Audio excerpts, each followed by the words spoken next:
14 million years ago, deep within the heart of ancient Africa, a world existed that no longer resembles the landscapes we see today.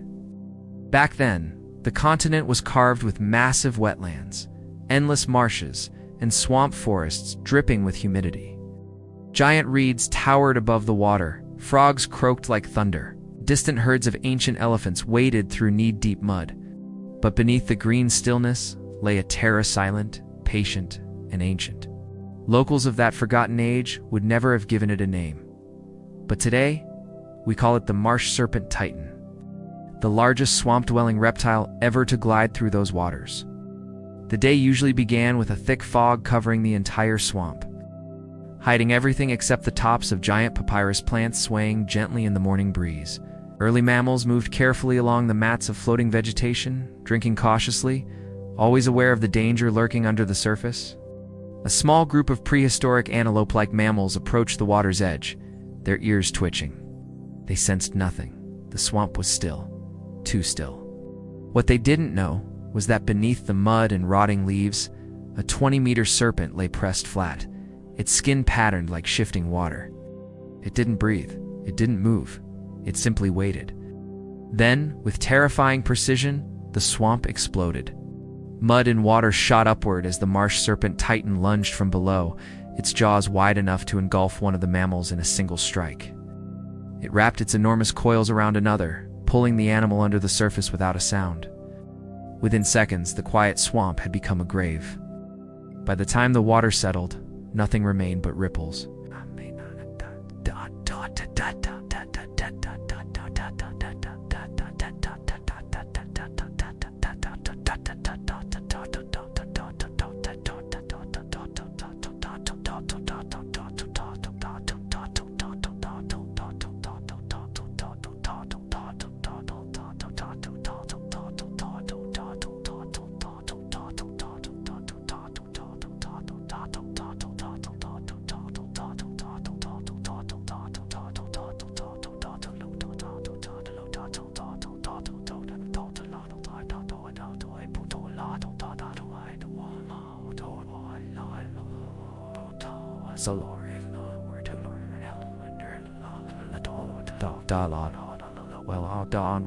Its body was built not for speed on land, but for raw ambush power. Cold, efficient, and patient, it could stay submerged for hours, using slow heartbeats to conserve energy. Its tongue flicked rhythmically to taste vibrations in the air and water, and its senses were so refined that even the faintest step along a reed could alert it to a possible kill. By midday, the heat thickened. Insects hovered in shimmering swarms, and distant primates, early ancestors of today's monkeys, leaped between swamp trees, searching for figs. These primates had learned through bitter experience to avoid the deeper pools at all costs. Their bodies still bore scars from past encounters.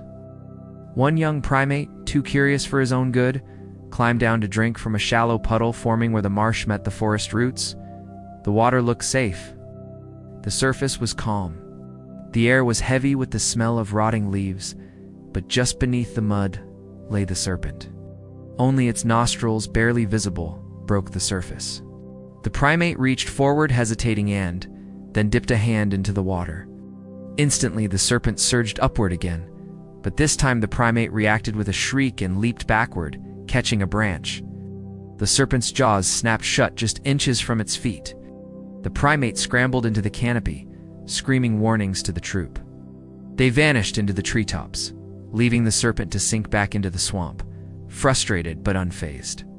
By afternoon, storms rolled in from the west.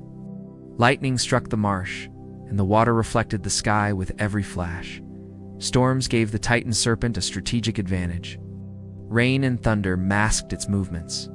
Every splash became indistinguishable from the next, allowing it to glide silently through the murky water in search of bigger prey.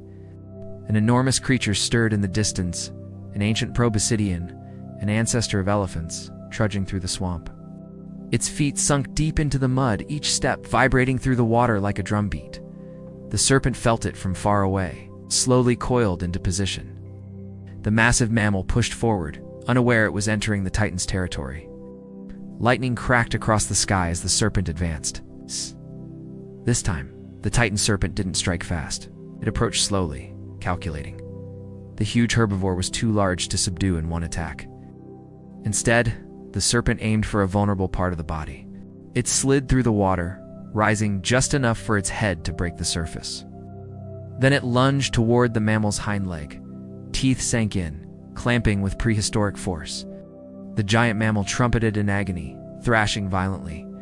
Mud and water churned as the serpent tightened its grip, but the mammal fought back, kicking and pulling. The swamp thundered with noise. After a long struggle, the mammal tore free, leaving the serpent with a mouth full of blood, but no kill. The titan disappeared into the dark waters, conserving its energy, waiting for an easier opportunity. It had lost the battle butt in the marshlands. Patience was always rewarded. As the storm faded and night approached, the swamp transformed into a world of shadows. Fireflies glowed over the water, and the chirping of insects echoed through the reeds. Night belonged entirely to the marsh serpent titan. By day it was terrifying. By night it was unstoppable. A group of medium-sized mammals and chant relatives of today, Sporza, approached the water's edge under the cover of darkness. They relied on smell more than sight, and the swamp at night was a place where smells betrayed nothing. The serpent glided silently beneath them, its body barely disturbing the plants above. The boar-like mammals lowered their heads to drink. The serpent struck with a speed unmatched by any creature in the swamp. Its jaws clamped around one, and its coils erupted upward, wrapping around the struggling animal. The victim didn't even have time to squeal before its ribs cracked under the pressure. The other mammals fled into the reeds, kicking mud behind them. Hours passed. The titan slowly swallowed its prey whole, the movement of muscles visible along the length of its enormous body. Once fed, it drifted into deeper water, allowing the darkness to hide its shape. The swamp thrived with life, but it also carried signs of fear. Every species, from the smallest amphibian to the largest land mammal, had learned behaviors to avoid this unseen ruler. Birds nested higher than usual. Mammals avoided still water. Primates developed warning calls specifically for the serpent. Evolution itself was being rewritten by the presence of this ancient predator. As dawn approached again, mist curled above the swamp. The serpent rested, half submerged, its enormous form hidden beneath floating vegetation. Another day of dominance was about to begin, another day where the swamp bowed to the silent monarch beneath its waters. But change was coming. Over millions of years, the climate would shift, the wetlands would dry, and forests would expand or vanish.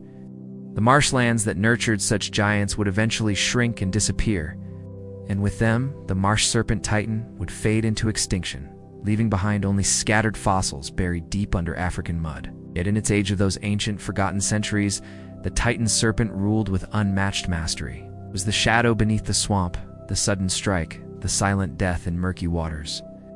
A creature built perfectly for the world it inhabited. And though it vanished long before humans existed, its legacy remains buried in the sediment of ancient Africa, reminder that the natural world was once dominated by monsters far stranger and far more powerful than anything alive today.